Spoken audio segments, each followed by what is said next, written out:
श्री शिवाय नमस्तुभ्यम। हर हर महादेव। देखिए दोस्तों, नवरात्रि की वो विशेष तिथि आ चुकी है जिसका हम लोगों को बहुत ही बेसब्री से इंतजार था।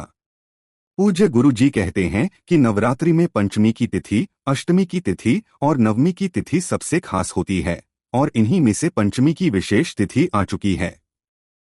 अगर हमारे बच्चों का पढ़ाई लिखाई में मन नहीं लग रहा है, या फिर हमारे व्यापार में, नौकरी में किसी प्रकार की समस्या आ रही है, धन प्राप्ति के सारे रास्ते बंद हो चुके हैं, धन नहीं प्राप्त हो रहा है, हमारे कई कार्यों में रुकावटें आ रही हैं, अड़चनें आ रही हैं, हमारा कोई कार्य सफल नहीं हो पा रहा है, तो पूज्य गुरु जी ने कहा कि आपको इस पंचमी तिथि में शिवलिंग के सामने एक विशेष उपाय करना है।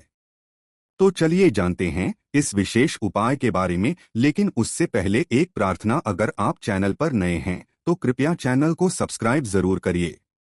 देखिए, ये वीडियो बहुत ही खास होने वाला है, क्योंकि इस वीडियो में हम लोग पूज्य गुरुजी द्वारा बताए गए बहुत खास उपायों के बारे जानकारी हासिल करेंगे, जो पंचमी की विशेष तिथि में आपको जरूर करना चाहिए। पूज्य गुरु जी के अनुसार, अगर आपके बच्चों का पढ़ाई लिखाई में मन नहीं लग रहा है, या फिर आपको धन प्राप्त नहीं हो पा रहा है, और या फिर आपका कोई भी कार्य सफल नहीं हो पा रहा है, तो आपको ये विशेष उपाय जरूर करने चाहिए। देखिए, पहला उपाय बताने से पहले आपको एक छोटा सा कार्य अपने घर पर जरूर करना है। आपको इस पंचमी की तिथि में पूरे दिन में किसी भी समय एक रोटी लेनी है, उसमें थोड़ा सा गाय का घी लगाना है, और इसके ऊपर 2 टुकड़े गुड़ के रख लेने हैं। 2 टुकड़े या 4 टुकड़े या फिर 1 टुकड़ा गुड़ का रख लेना है। अब ये रोटी आपको किसी भी लाल रंग की गाय माता को खिला देना है। अगर लाल रंग की गाय माता नहीं मिल पाती है तो फिर आप किसी भी रंग की गाय माता को ये रोटी खिला सकते हैं, लेकिन आपको खिलाना जरूर है। देखिए, गुरुवार के दिन इस बार पड़ रही है नवरात्रि की पंचमी तिथि। गुरुवार का दिन समर्पित होता है लक्ष्मी नारायण को, और इस दिन अगर हम कोई भी पीले रंग की सामग्री किसी को भी समर्पित करते हैं तो इससे भगवान विष्णु बहुत ही प्रसन्न होते हैं और हमारी कई समस्याओं को समाप्त कर देते हैं। इसलिए आपको एक रोटी में घी लगाकर फिर उसके ऊपर कुछ गुड़ के टुकड़े रखकर गाय माता को जरूर खिलाना है। अब इसके बाद जानते हैं गुरुजी द्वारा बताए गए पहले खास उपाय के बारे में। देखिए, इस उपाय के लिए आपको ले लेना है 1 लोटा जल। लोटा आप तांबे का ले लीजिएगा और इसे पूरा से भर लीजिएगा। इसमें जल आप अपने किचन से लीजिएगा। फिर इसी के साथ आपको लेना है 7 चने की दाल। चने की दाल आप ध्यान रखेंगे कि खंडित नहीं होनी चाहिए, टूटी हुई नहीं होनी चाहिए, क्योंकि शिवलिंग में हम लोग कोई भी सामग्री खंडित समर्पित नहीं करते हैं। फिर इसी के साथ आपको एक स्टील का लोटा लेना है, और इस लोटे में आपको थोड़ा सा कच्चा दूध मिला लेना है। 1 चम्मच या आधा चम्मच, जितना भी आपको कच्चा दूध मिल जाए उतना मिला लीजिए, और फिर इसी के साथ इस लोटे को आप भर लीजिए। फिर इसी में आपको थोड़ा सा पीला चंदन मिलाना है। पीला चंदन यानी अष्टगंध चंदन जो आपके घर में होता है, उसी अष्टगंध चंदन को आप इसमें मिला लेंगे। सामने स्क्रीन पर जो दिखाया जा रहा है ये होता है अष्टगंध चंदन, और इसको थोड़ा सा आप इसी पात्र में मिला लेंगे। अगर आपके पास नहीं है तो आप 1 टुकड़े या 2 टुकड़े गुड़ के मिला लीजिएगा। अब ये सारी सामग्री लेकर आपको पहुंच जाना है शिवालय। पूज्य गुरुजी ने कहा कि ये उपाय आप इस पंचमी की तिथि में सुबह करना चाहें तो सुबह कर लें, और शाम को करना चाहें तो शाम को कर लें। अब देखिए, शिवालय पहुंचने के बाद आप सबसे पहले एक काम करेंगे। जिस पात्र में आप दूध का मिश्रण मिलाए हुए हैं, उस पात्र से थोड़ा सा जल इस दाल के ऊपर समर्पित कर देंगे, यानी दाल को आप थोड़ा सा गीला कर लेंगे। इसी दूध वाले पात्र से आप दाल को थोड़ा सा गीला कर लेंगे। फिर इसके बाद ये 7 दाल आपको शिवलिंग के ऊपर समर्पित कर देनी है, और बृहस्पतिश्वर महा का स्मरण कर लेना है। इसके बाद आप जो दूध वाला जल लेकर आए हैं, जिसमें आपने अष्टगंध चंदन मिलाया है, यानी पीला चंदन मिलाया है, या फिर 2 गुण के टुकड़े मिले हैं, जो भी आपने मिलाया है, इस 1 लोटे जल को आप शिवलिंग के ऊपर धीरे धीरे समर्पित करते जाएंगे, और लगातार शिव महापुराण के मूल मंत्र श्री शिवाय नमः या फिर नमः शिवाय, इन दोनों में से किसी भी एक मंत्र का स्मरण करते जाएंगे। और फिर ये जल समर्पित करने के बाद आप जलाधारी जो जल नीचे गिर रहा है उसको किसी पात्र में थोड़ा सा जरूर ले लीजिएगा। आप चाहे तो इसी लोटे में थोड़ा सा ले लीजिएगा या फिर किसी अन्य पात्र में थोड़ा सा ले लीजिएगा।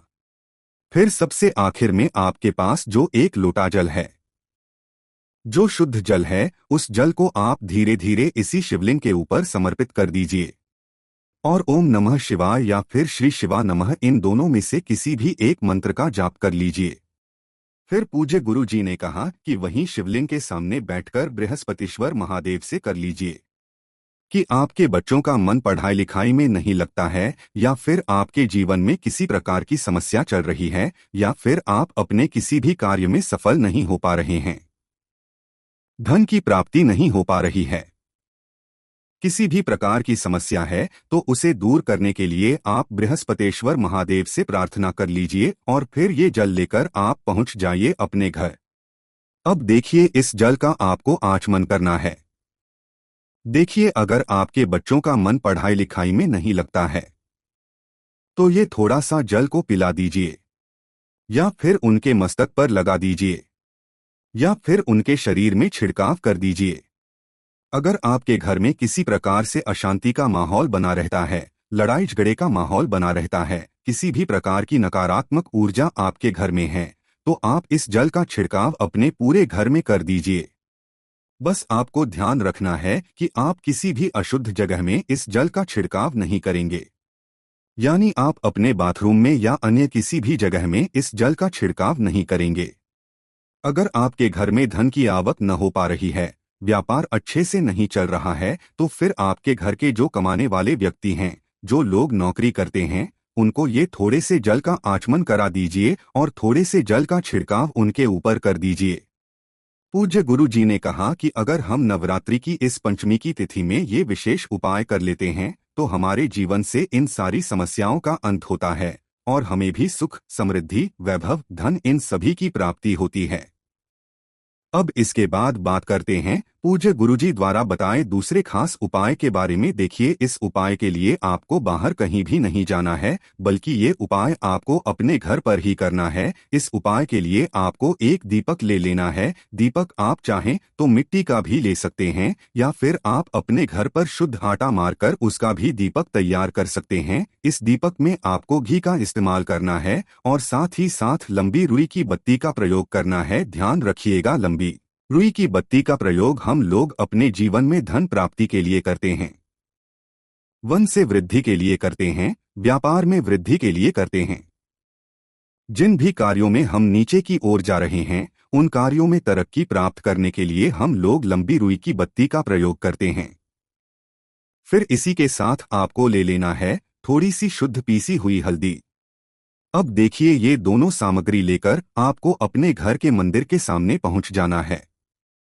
देखिए, अब सबसे पहले आप एक काम करेंगे, आपके घर पर माता रानी की जो फोटो है, जो प्रतिमा है, उनके सामने आप बैठ जाएंगे। अगर दुर्गा की फोटो है तो उनके सामने बैठ जाएंगे, माता पार्वती की है तो उनके सामने बैठ जाएंगे, माता सरस्वती की है तो उनके सामने बैठ जाएंगे, माता कुष्मांडा की है या फिर लक्ष्मी माता की है, किसी भी माता के स्वरूप की फोटो है तो आप उनके सामने बैठ जाएंगे। फिर आपको इस हल्दी में थोड़ा सा शुद्ध जल मिलाना है। अगर जल है तो जल मिला लीजिए या फिर गंगाजल है तो उस गंगाजल को मिला लीजिएगा और इस हल्दी को एक लीप की तरह तैयार कर लीजिएगा। अब आप अपने घर के मंदिर के एक में एम बना दीजिएगा। इसी हल्दी से आपको एम बनाना है। आपको अपने दाहिने हाथ की अनामिका उंगली से मंदिर के एक साइड में एम बना देना है और फिर इस एम की आपको आरती करनी है। अगर आपको माता रानी की आरती आती है तो इसी एम की आरती उतारते हुए माता रानी की आरती का गान कर दीजिए। अगर आरती नहीं आती है तो फिर आप ओम एम इस मंत्र का जाप कर लीजिए। कम से कम 11 बार आप इस मंत्र का जाप जरूर। पूज्य गुरुजी ने कहा कि अगर हम इस प्रकार से नवरात्रि की पंचमी तिथि में माता रानी के इस 20 मंत्र की आरती उतारते हैं तो हमारे घर के सारे संकट समाप्त होते हैं, हमारे घर की सारी नकारात्मक ऊर्जा समाप्त होती है। जिस कार्य में हमें रुकावट मिल रही है, हमें असफलता प्राप्त हो रही है, वो सारे कार्य सफलता में बदलने शुरू हो जाते हैं। तो आपको ये विशेष उपाय अपने इन किसी भी कार्यों को पूर्ण करने के लिए जरूर करना चाहिए। अब बात करते हैं पूज्य गुरुजी द्वारा सबसे आखिरी उपाय के बारे में। देखिए, इस उपाय के लिए आपको एक लोटा जल लेना है। अब इस लोटे में जल भरने के बाद आपको पहुंच जाना है किसी भी केले के वृक्ष के नीचे, क्योंकि गुरुवार के दिन पंचमी की विशेष तिथि पड़ रही है और केले का वृक्ष हमारे भगवान लक्ष्मी नारायण को समर्पित होता है। इसलिए आपको शाम को सूर्यास्त के पहले ही आप ये उपाय कर लेंगे। सूर्यास्त के पहले आप केले के वृक्ष के नीचे पहुंचकर ये एक लोटा जल केले वृक्ष में समर्पित कर देंगे और लगातार ओम नमो भगवते वासुदेवाय इस मंत्र का स्मरण करते जाएंगे।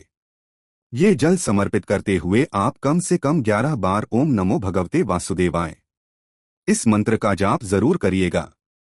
फिर इसके बाद वही केले के वृक्ष के सामने खड़े होकर या फिर बैठकर आप भगवान लक्ष्मी नारायण से प्रार्थना कर लीजिएगा कि आपके जीवन में धन प्राप्ति से संबंधित जो समस्याएं चल रही हैं उनको दूर करने की कृपा करें। इस प्रकार से प्रार्थना करने के बाद फिर वापस घर आ जाइएगा। पूज्य गुरुजी ने कहा कि अगर हम गुरुवार की पंचमी में केले के वृक्ष में एक लोटा जल समर्पित करते हैं तो इससे हमारी धन से संबंधित सारी समस्याएं समाप्त होती हैं। तो दोस्तों, ये थे पूज्य गुरुजी द्वारा बताए गए कुछ बहुत ही खास उपाय। अगर आपको जानकारी अच्छी लगी हो तो वीडियो लाइक करिएगा। मिलते हैं फिर एक नए वीडियो के साथ। ओम नमः शिवाय। हर हर महादेव। जय शिव शंभू।